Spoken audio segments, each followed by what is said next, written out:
Hello good morning ඉතින් කොහමද ඔන්න ඉතින් අදත් දබර ඇවිල්ලා ඉන්නවා අලුත් කෑමක් එක්ක කවුරුවත් කාලා නැතුව සමහර විට මේක මං විතරක් වෙන්න දෙයක් හදන්න නැත්තේ අවසරද ඒක බොන්න සුපිරි කෑමක් ඉතින් සුපිරි ගැම්මක් මං ඉතින් අද අලගුණ්ඩ තමයි හදන්න දන්නේ බලමු අපි කොහොමද කියලා හදන්නේ හරි ඉතින් අපි මුලින්ම ඉතින් අල ටික තලාගෙන පොඩි කරගෙන ඉමු මේ විදිහට මම හැන්ඩ් එකේ පොඩි කරගන්නවා ලොකුවට ගෑලි සෙට් වෙන්නේ නැති වෙන්න මේක ලොකුවට ගෑලි සෙට් වුණොත් ඉතින් අවුල් එතකොට ගෑලි නැති වෙන්න පොඩ්ඩක් හොඳටම පොඩි කරගත්තාම දැන් ඉතින් අපිට තියෙන පිටි මොළේ හදාගන්න ගානට සෙට් වෙන විදිහට මම මේ විදිහට දාගන්නවා අපේ තැටියට පිටි ටික ඒකාඩ ඔයා මේ අපි තලාගත්ත අල ටික දාගන්න මේකට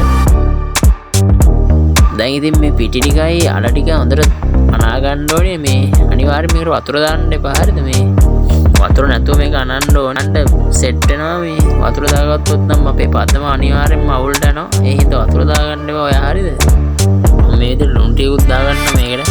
ඔයාගේ රස අනුව මේකට ලුණු දාගන්න. හරිද? දැන් මේ ටික හොඳට කලවම් කරගන්න ඔයා. මේ විදිහට සීන් ටිකකුත් මේකට එකතු කරගන්න. ඉතින් ඊගාවට මේකට ඊස්ට් එකත් එක්ක කරගන්නවා. මම කලින් මේක පිපෙන්න තියලා තියෙන්නේ. මම අර කලින් කියලා දීලා තියෙන හින්දා ඉතින් මම ඒක වීඩියෝ ගත්තේ නැහැ. කහගත්ත විතරෙකුත් තියෙනවා. විතරෙත් මම මේ විදිහට මේකට දාගන්නවා ඉතින්. ඊගාට බටර් ටිකකුත් මේ විදිහට දාගන්නවා. මේ ඔක්කොම කලවම් වෙන්න විනාඩි 10ක් විතර හොඳට අනා ගන්න ඕන. අනද්දී අනිවාර්යයෙන් වතුර දාන්න එපා මේකට හරියද? මම පිටි ගන්නවා ඉවරයි. දැන් මේක විනාඩි 10ක් විතර පිටෙන්න තියෙනවා. හරි ඉතින් අපේ පිටියෙන් පිපෙනකන් අපි බනිස් වල මැදට චොක්ලට් බිස්කට් වලින් පොඩි මික්ස් එකක් හදාගන්න හදන්නේ. ඒක ඉතින් හදාගමු දැන්. චොකලට් කෑත් දෙක තුනක් දාගත්තා ඉතින් මේකට. ඊගාටම කිරියකුත් මේ විදිහට එකතු කරගන්නවා. පොල් කිරියම දාන්න ඕන හරිද? මේ පිටි කිරියම දාන්න ඕන මේකට. පැන් රස ගොඩක් කණ්ඩාස් කරන්න මම ඉතින් මේ සීනි ටිකක් දාගන්න මේ විදිහට මේ වෙලාවේ. සීනි අවශ්‍යම නැහැ හරිද? ඊළඟට ඉතින් මේක ක්‍රීම් එකක් වගේ ගානට සෙට් වෙනකන් හොඳට පොඩි කරගන්න ඕනේ.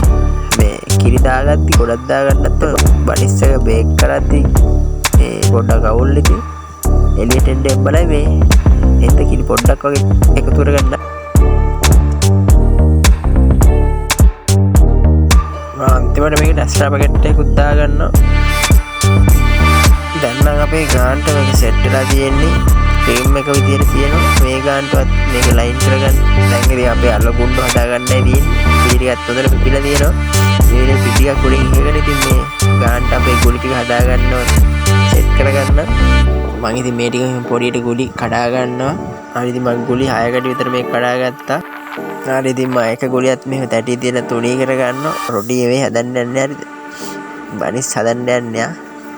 ඊගාට ඉතින් අපේ මේ ක්‍රීම් එක මේ මැද්දට මම ටිකක් දාගන්නවා. මේ ක්‍රීම් එක මැදට නැතුව පොඩ්ඩ අයිනට වෙන්න දාගත්තම මේක රෝල් කරගන්න ලේසි හරිද? දැන් අපේ මේ බනිස් එක ගානට හදාගන්න තියෙන්නේ. මේ ගාන රෝල් කරගන්න මේ අපි දාපු ක්‍රීම් එක එළියට යන්න නැති වෙන්න ගානට මේ මැද්දට අරගෙන ගාන රෝල් කරගන්න.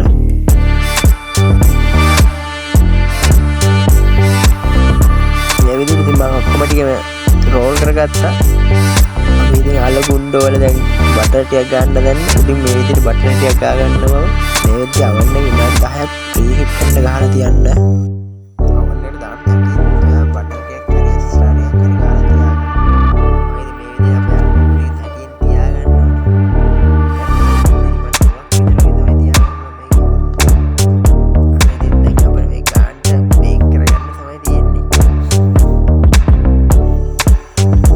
විනාඩි 10කට පස්සේ තමයි මට වෙන එක බේක් කරගන්න විනාඩි 10යි ගියේ. මම ඉතින් අපේ අලගුණ්ඩ ටික ඔක්කොම බේක් කරගෙන ඉවරයි. දැන් ඉතින් මේකට පොඩි ඩෙකරේෂන් එකක් දාමු අපි. මේ ඉතින් ටිකවත් මේක හදලා බලන්න ගෙදර. අවසර තේ වෙලාවට සුපිරි ඉතින්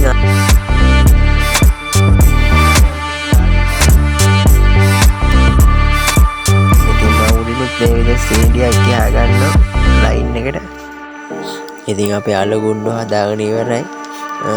ඉතින් කන්න තමයි තියෙන්නේ. ඔයත් ඉතින් ගෙදර මේක අනිවාර්යෙන් ට්‍රයි එකක් දාන්න. එහෙනම් ඉතින් දැන් අපි කාලා බලමු මේ කොහොමද රහ කියලා. මේ බනිස් එක පට්ටම සුවඳක් තියෙන්නේ හරිද? මේ කඩද්දිත් මාර ලස්සනයි. මාර සුවඳක් තියෙන්නේ රහත් සුපිරියටම තියෙනවා ඇති ඉතින් කාලා බලමු.